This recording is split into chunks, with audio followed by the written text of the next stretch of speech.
Vande Mataram students, कैसे हो तुम सब लोग? छुट्टी में एंजॉय कर रहे हो या बोर हो रहे हो? चलो सिमिलैरिटी पढ़कर एंजॉय करें। सिमिलैरिटी चैप्टर तुम्हारे ज्योमेट्री का पहला लेसन है। पिछले साल तुमने कॉन्ग्रुएंट ट्रायंगल्स पढ़ा था। इस साल हम ट्रायंगल्स की सिमिलैरिटी के बारे में पढ़ने जा रहे हैं। एक्चुअली सिमिलैरिटी का मतलब क्या होता है? ट्रायंगल्स के बारे में अगर हम बात करें तो सिमिलैरिटी हम बोल सकते हैं कि ऐसे ट्रायंगल्स जिनका शेप सेम है लेकिन साइज अलग अलग है। और अगर हम कॉन्ग्रुएंट ट्रायंगल्स की बात करें तो ट्रायंगल्स कॉन्ग्रुएंट ऐसे होते हैं जिनकी साइज और शेप दोनों भी सेम होते हैं। चलो लिखते हैं इनका डिफरेंस। सिमिलैरिटी और congruency. Congruent triangles, similar triangles, इनमें फर्क क्या है ये अभी हम समझेंगे।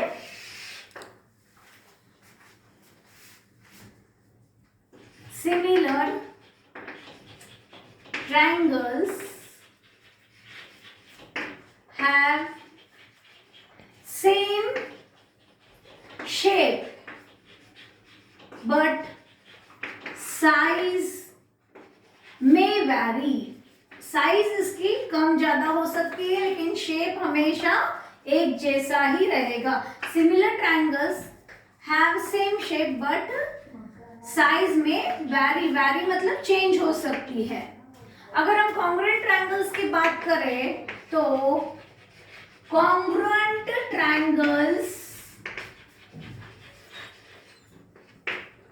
have same size as well as same shape, SHAPE shape। उनका आकार और उनकी साइज दोनों भी एक समान होते हैं। अब हम और एक बात इसके बारे में जानेंगे। सिमिलर ट्रायंगल के करस्पॉन्डिंग एंगल्स कॉन्ग्रुएंट होते हैं और इनकी करस्पॉन्डिंग साइड्स क्या होती है? प्रपोर्शन में होती है। Number 2, corresponding angles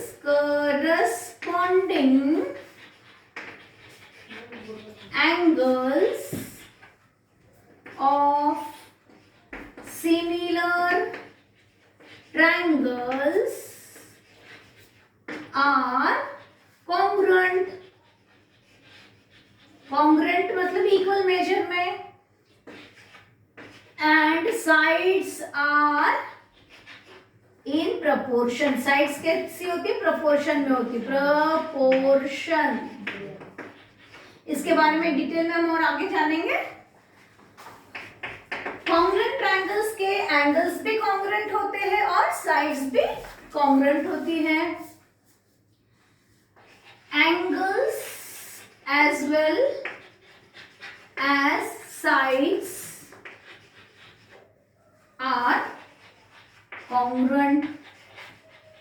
corresponding triangles अगर हम लेते हैं दो ट्रायंगल्स तो वो दोनों भी ट्रायंगल्स की जो साइड्स है वो भी कॉन्ग्रुएंट होगी और करस्पॉन्डिंग एंगल्स भी कॉन्ग्रुएंट होंगे। Corresponding angles as well as corresponding sides of congruent triangles are congruent. Now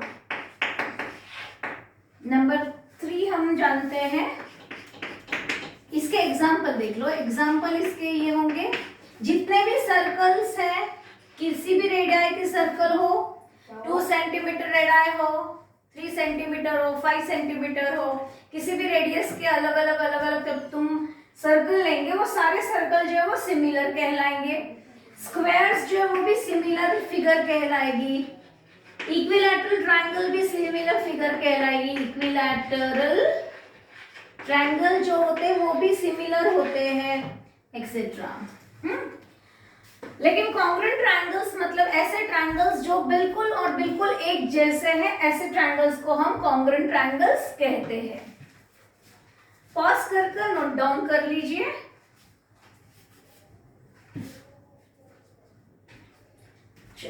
अब हम इनके आगे और भी पॉइंट स्टडी करेंगे।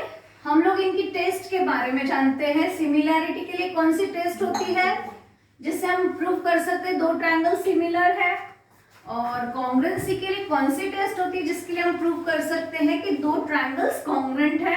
बहुत से बच्चे इसमें कंफ्यूज होते हैं, इस वजह से हम लोग इसे थोड़ा सा कंपेयर करते हुए स्टडी करेंगे ताकि हमें चीजें एकदम क्लियर हो जाए। Number 1 test, we are talking about test for similar triangle. Number 1 side side side test, ये हम आगे डिटेल स्टडी करने वाले हैं। Number 2 angle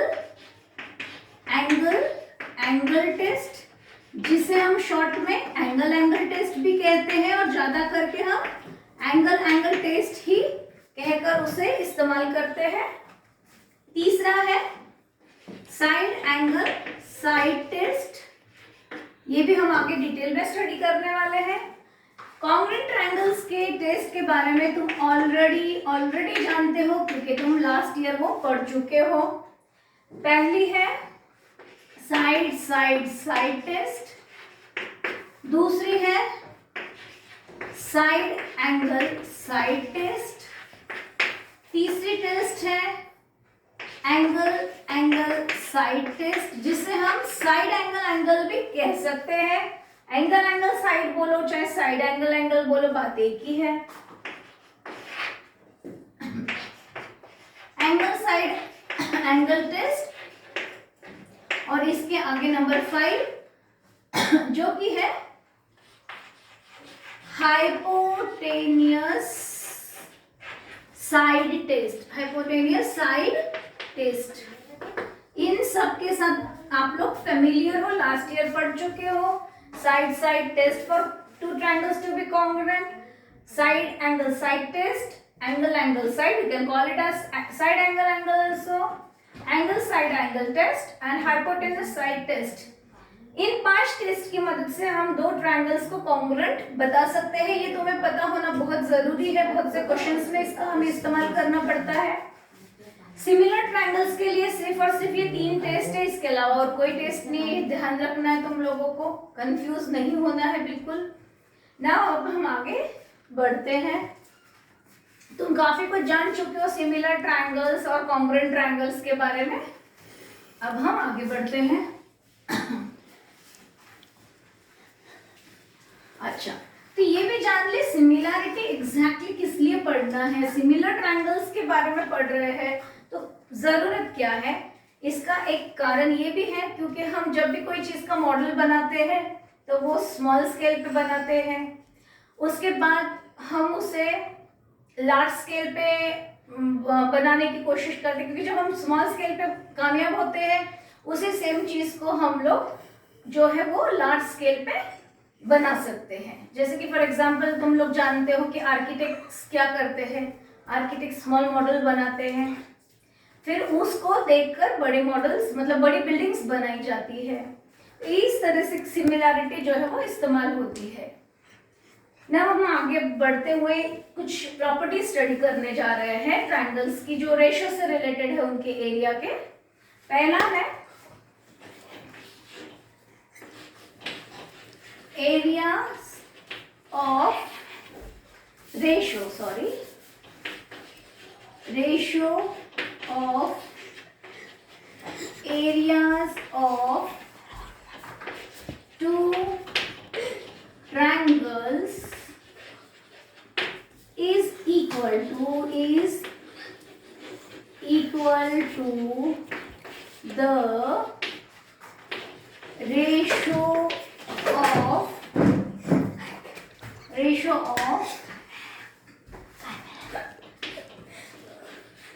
product of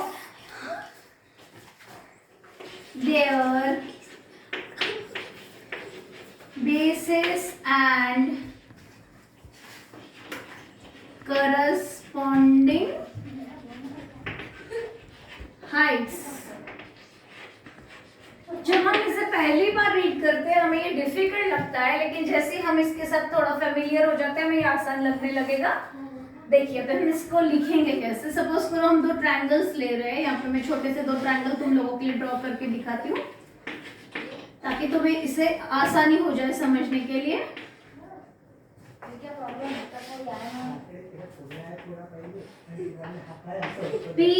PQRS ना, अगर हम रेशियो ऑफ एरियाज मतलब क्या, area of triangle ABC upon area of triangle PQR is equals to, area सब लोग जानते हैं half into base into height, तो बेस होगा BC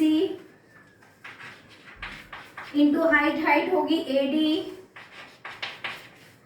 फिर ट्रायंगल PQR के लिए लिखेंगे हाफ इंटू बेस होगा QR इंटू हाइट होगी PS। ऊपर नीचे हाफ विल गेट कैंसल्ड। तो इस पर से हमें क्या पता चलता है, the ratio of areas of two triangles. देखो ये लाइन मतलब रेशियो, इसे हमें रेशियो पुकारना है।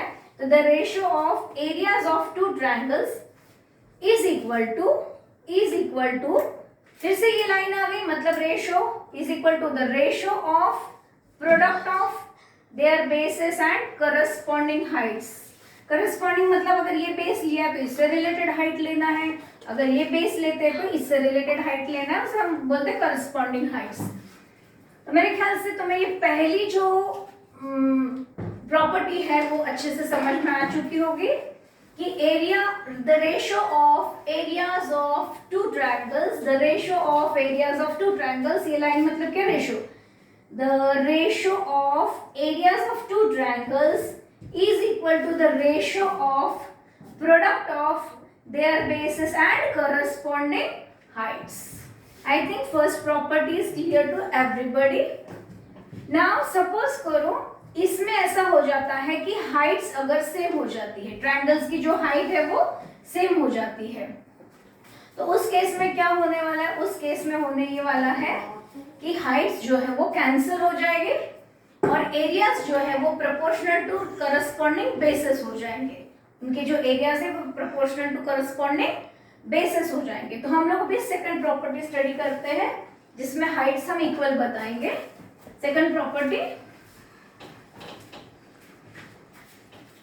प्रॉपर्टी स्टडी करेंगे।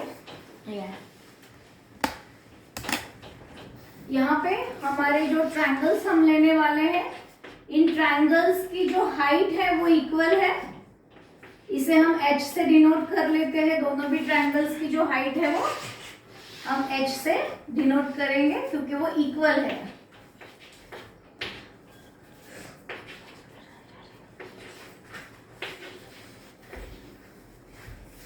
Now again, area of triangle ABC upon area of triangle PQR।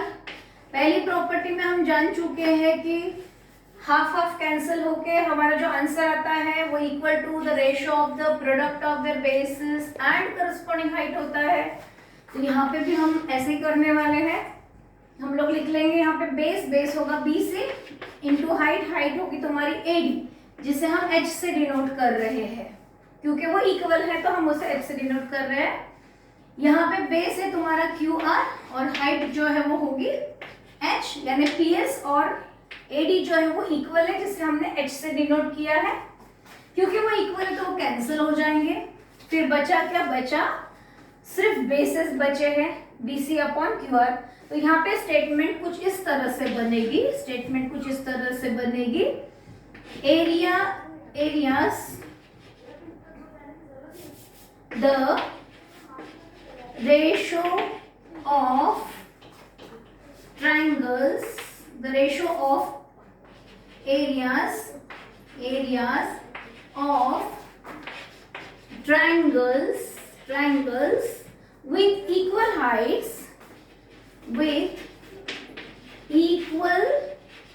heights are proportional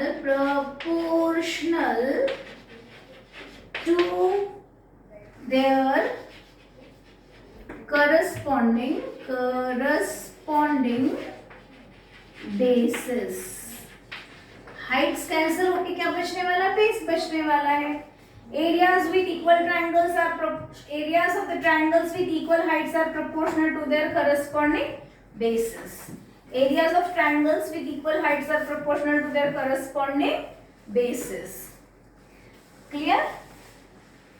अब ना हम प्रॉपर्टी 2 के बारे में जान चुके हैं, हम प्रॉपर्टी नंबर 3 के बारे में जानेंगे. प्रॉपर्टी नंबर 3 में हम ये स्टडी करने वाले हैं कि बेस इक्वल अगर होता है तो क्या होगा. यहाँ पे क्या इक्वल होगा, base. In triangle ABC and triangle PQR, BC base जो है वो इक्वल टू QR है. बेस जो है वो इक्वल है. इस बार क्या इक्वल है, बेस हम थोड़ा सा फिगर डिफरेंट बना लेंगे.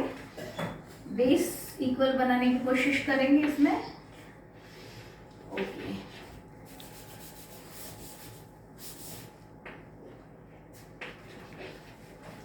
अब ये जो बेस है BC और QR ये इक्वल है. भले ही हाइट इनकी अलग जा रही है लेकिन बेस जो है वो क्या है, इक्वल है.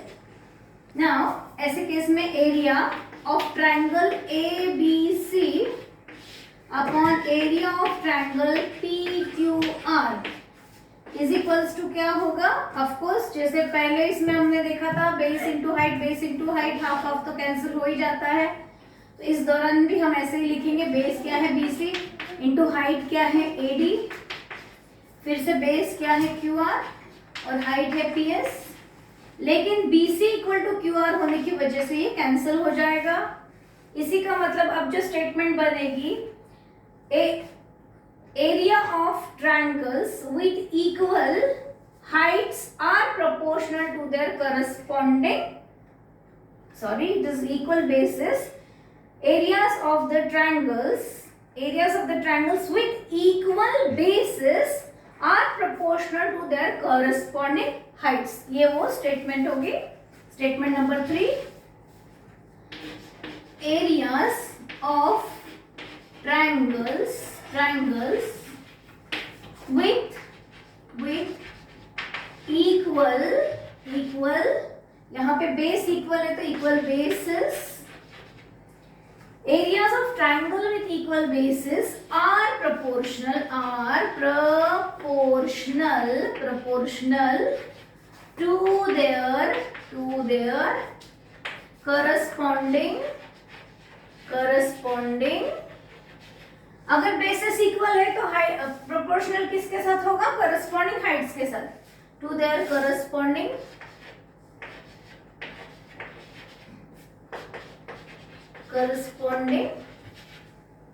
हाइट्स. ये होगी property number 3. Areas of triangle with equal bases are proportional to their corresponding heights. पहली प्रॉपर्टी हमने स्टडी की थी, the ratio of areas of two triangles is equal to the ratio of product of their bases and corresponding heights. दूसरी property में हमने देखा कि Heights equal थी तो उस दौरान स्टेटमेंट जाएगी, areas of triangles with equal heights are proportional to their corresponding bases. अब तीसरी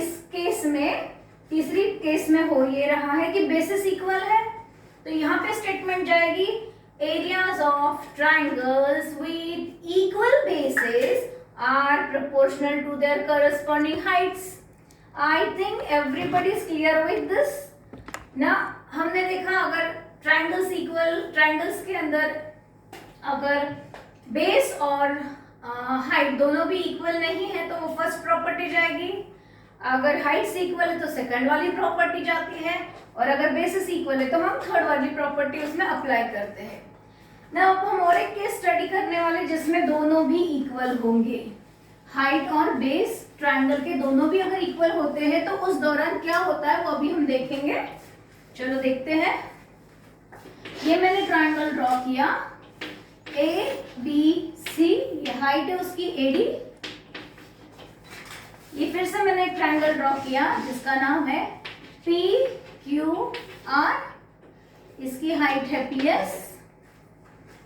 जैसे कि हम जानते हैं area of triangle A B C, देखो इसकी हाइट हम बता रहे सेम है, इसके हम बता रहे कि बेसिस भी इक्वल जा रहे हैं, तो upon area of triangle P Q R is equals to, जैसे फर्स्ट प्रॉपर्टी में हमने स्टडी किया था हाफ ऑफ तो कैंसिल होने वाला है, वो हम लिखेंगे नहीं, base into height B C into A D, और यहाँ पे होगा बेस इंटू हाइट यानी Q R into P S, लेकिन क्योंकि ये साइन डिनोट करती है AD equal to P S है, यानी एडी पी एस के साथ कैंसिल हो जाएगा, ये साइन डिनोट कर रही है BC equal to Q R है, मतलब बीसी जो है वो क्यू आर के साथ कैंसिल हो जाएगा, इसका मतलब ये हो जाएगा 1/1, इसी का मतलब हम लिख सकते हैं area of triangle A B C is equal to area of triangle P Q R, ऐसे हम लिख सकते हैं, यानी कि जो फोर्थ स्टेटमेंट होगी वो कुछ इस तरह से बनेगी, triangles with equal heights and equal bases are equal, यानी कि जो एरियाज होंगे ऐसे ट्रायंगल के जिनका बेस और हाइट दोनों भी इक्वल है, उनके एरियाज क्या होंगे, उनके एरियाज इक्वल होंगे। Areas of triangle with equal height and equal bases are equal, ये फोर्थ प्रॉपर्टी हमने स्टडी की है ना। इसके बाद एक बहुत इंपॉर्टेंट बात हम स्टडी करने जा रहे हैं, उसे भी तुम्हें नोट डाउन करना है, ठीक तरीके से नोट्स बना लीजिए, मतलब तुम्हें बिल्कुल तकलीफ नहीं होगी पढ़ाई करने में। हम लोग अभी नेक्स्ट और एक बात स्टडी करने जा रहे हैं, इस बात को थोड़ा सा ध्यान से देखना, नोट डाउन कर लेना। मान लो कि मैंने एक ट्रायंगल बनाया है यहाँ पे, इसी वर्टेक्स को लेते हुए और ये सेम बेस लाइन को लेते हुए मैं चाहे जितने ट्रायंगल्स यहाँ बना सकती हूँ, इनफाइनाइट ट्रायंगल्स बना सकती हूँ, इस लाइन को मैं एक्सटेंड करते हुए चाहे जितने ट्रायंगल्स में बना सकती हूँ। तो ये जितने भी ट्रायंगल्स यहाँ बनने वाले हैं जो कॉमन वर्टेक्स और सेम बेस लाइन को लेकर बने हुए हैं, इन सभी ट्रायंगल्स की जो हाइट है वो इक्वल होगी, इन सभी ट्रायंगल्स की हाइट क्या होगी, इक्वल होगी। बात समझ में आई? क्या बात है कि जो भी ट्रायंगल्स है जिनकी कॉमन वर्टेक्स है और सेम बेस लाइन है, ऐसे सभी ट्रायंगल्स की हाइट जो है वो इक्वल होगी, ये बात तुम्हें हमेशा याद रखना है। तो इसे हम लिख लेते हैं, ट्रायंगल्स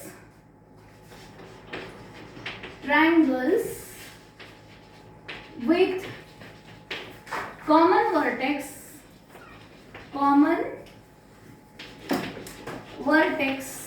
and same baseline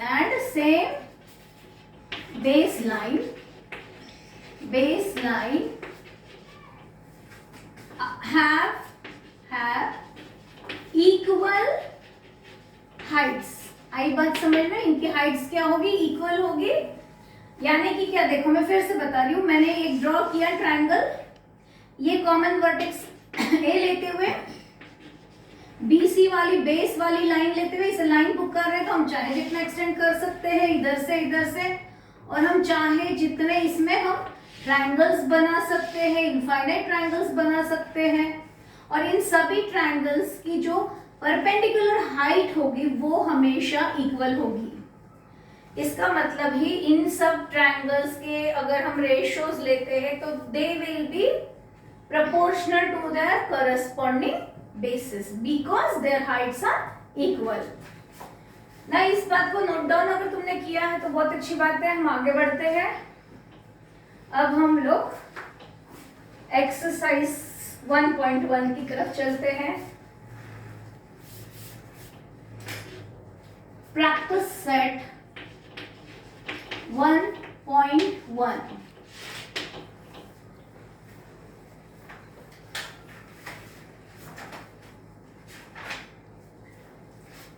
ना इसमें क्वेश्चन सभी की किताब में लिखा हुआ है, तो क्वेश्चन मुझे लिखने की जरूरत नहीं है, मैं डायरेक्ट सॉल्यूशन के साथ शुरू कर सकती हूँ क्योंकि क्वेश्चन सभी की किताब में है, सबके साथ में किताबें होती है। मैं क्वेश्चन रीड करती हूँ, सुनो। Base of triangle is 9 and height is 5। एक ट्रायंगल है जिसका बेस जो है वो 9 है, हाइट जो है वो 5 है। Base of another triangle is 10 and height is 6। और एक दूसरा ट्रायंगल है जिसके जो बेस है वो 10 है और हाइट जो है वो 6 है, और हमें फाइंड करना है ratio of areas of these triangle. हमें क्या फाइंड करना है, इनके एरियाज को जो रेशियो बनता है वो हमें फाइंड करना है। तो हम इसे कुछ डिनोट कर लेते हैं, लिखते हैं हम late A1, A2 be the areas of first and another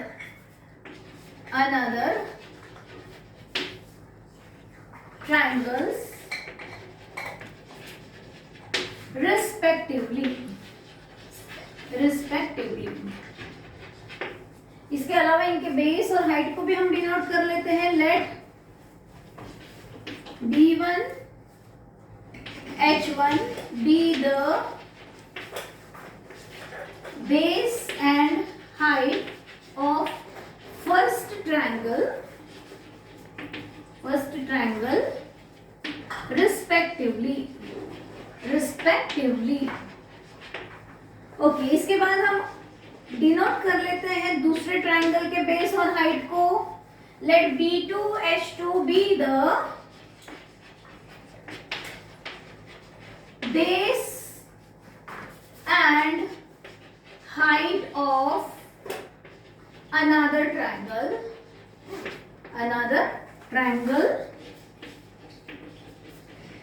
हमें क्या ढूंढने के लिए कहा गया है, हमें इनके एरियाज के रेशो को ढूंढने के लिए कहा गया है। मतलब ही क्या, A1 अपॉन A2, और पहली प्रॉपर्टी के मुताबिक सब लोग जानते बेस इंटू हाइट हम लिखेंगे यहाँ पे, मतलब ही B1 into H1 B2 into H2।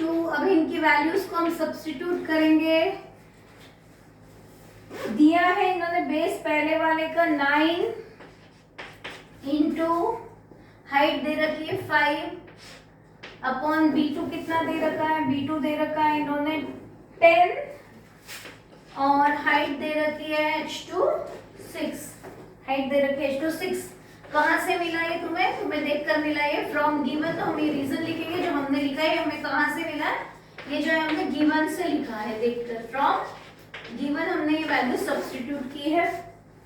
Now 3 3s are 9, 3 2s are 6, 5 1s are 5, 5 2s are 10, यानी कि A1 अपॉन A2 क्या हो गया, A1 अपॉन A2 हो गया 3 अपॉन 2 2s are क्या होगा 4, यानी 3:4। तो हम फाइनल आंसर लिखेंगे। इसके बाद कॉपी डाउन कर लीजिए। इसके बाद हम लोग जो है फाइनल आंसर लिखेंगे। फाइनल आंसर कंपलसरी है लिखना, इसका हाफ मार्क होता है। जो नहीं लिखते हैं बच्चे उनका हाफ मार्क इसमें कट जाता है। जिस तरह से क्वेश्चन में लिखा है वही हमें देखकर आंसर बनाना है। आंसर में हम लिखेंगे the ratio of areas of these triangles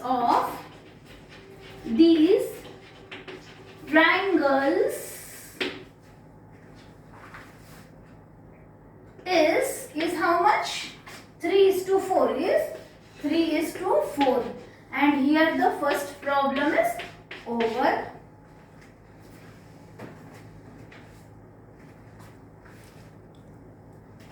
Now we will continue in next session.